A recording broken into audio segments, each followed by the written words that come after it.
বিশ্বকাপের ঠিক আগে যদি হঠাৎ খবর আসে ব্রাজিলের মিডফিল্ডের মেরুদণ্ড ক্যাসিমিরোর পাশে সবচেয়ে ভরসার নাম সেই ব্রুনো গিমারেজ আবারও ইনজুরিতে, তখন কি হবে? কে সামলাবে নাজমাট? কে ডিফেন্স থেকে বল কেড়ে এনে অ্যাটাকে ট্রানজিশন করবে? কে ম্যাচের টেম্পো কন্ট্রোল করবে? সত্যি বলতে কি, এই একটা প্রশ্নই এখন হাজার হাজার ব্রাজিল সমর্থকের রাতের ঘুম কেড়ে নিয়েছে। আর আমিও তার ব্যতিক্রম না, কারণ রিসেন্টলি আমরা দেখলাম ইনজুরি থেকে ফিরে মাত্র 2টা ম্যাচ খেলেই ব্রুনো আবার নিজের ক্লাস প্রমাণ করে দিল। টপ নচ পারফরমেন্স, পুরো মিডফিল্ড একাই কাঁধে তুলে নিল। মনে হচ্ছিল হ্যাঁ, আমাদের আসল ব্রুনো ফিরে এসেছে। কিন্তু ভাগ্য যেন নিষ্ঠুর, শেষ ম্যাচে খেলতে গিয়েই আবার হ্যামস্ট্রিং ইনজুরিতে পড়ে গেল।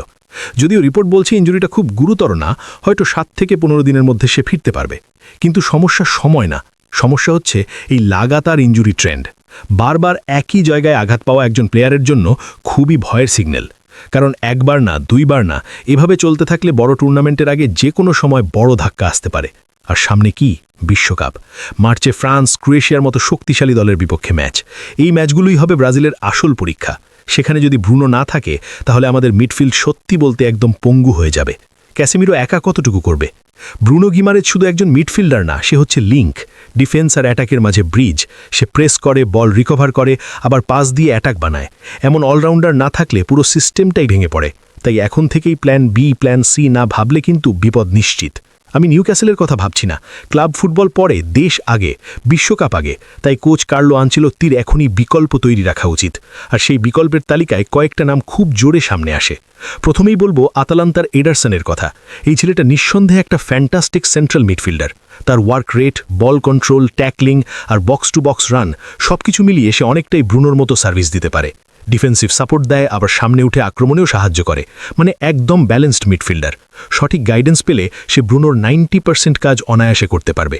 তাই এডারসনকে অবশ্যই সিরিয়াসলি কনসিডার করা উচিত। এরপর আসি ডগলাস লুইজের কথায়। আপনারা সবাই জানেন অ্যাস্টন ভিলা থেকে ইউরোপে নিজের নাম তৈরি করেছে এই প্লেয়ার। মাঝমাঠে তার composer, long pass, game control সবই দুর্দান্ত। উনাই এমেরির অধীনে সে এখন নিয়মিত খেলছে এবং ম্যাচ বাই ম্যাচ প্রমাণ করছে কেন সে বড় দলের যোগ্য। সেন্ট্রাল মিডফিল্ডে তার অভিজ্ঞতা এবং ম্যাচ রিডিং ক্ষমতা ব্রাজিলের জন্য বিশাল প্লাস হতে পারে।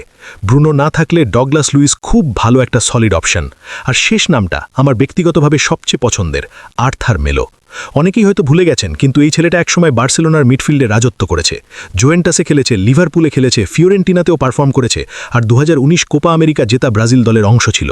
তার বল কন্ট্রোল, পজিশন ধরে রাখার ক্ষমতা, প্রেশার সামলে খেলা, এক কথায় এলিট লেভেল।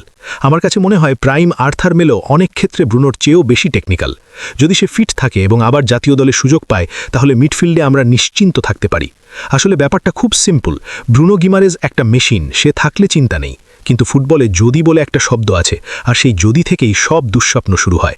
তাই এখনই শক্ত ব্যাকআপ তৈরি না করলে বিশ্বকাপের মতো বড় মঞ্চে স্বপ্ন দেখার সত্যি বোকামি হবে। ক্যাসিমিরোর পাশে ব্রুনো না থাকলে ব্রাজিলের মাঝমাঠের শক্তি অর্ধেক হয়ে যাবে, এটা বাস্তবতা। তাই কোচের উচিত বিকল্প প্ল্যান রেডি রাখা। আর আমাদের সমর্থকদেরও এখন থেকেই ভাবা দরকার, কে হতে পারে সেরা রিপ্লেসমেন্ট? এডারসন, ডগলাস লুইস নাকি আর্থার মেলো? নাকি আপনার পছন্দের অন্য কেউ? অবশ্যই কমেন্টে জানান, কারণ এই আলোচনা শুধু একজন প্লেয়ার নিয়ে না, এটা ব্রাজিলের বিশ্বকাপ স্বপ্ন নিয়ে। আর সেই স্বপ্ন ভাঙুক, এটা আমরা কেউই চাই না।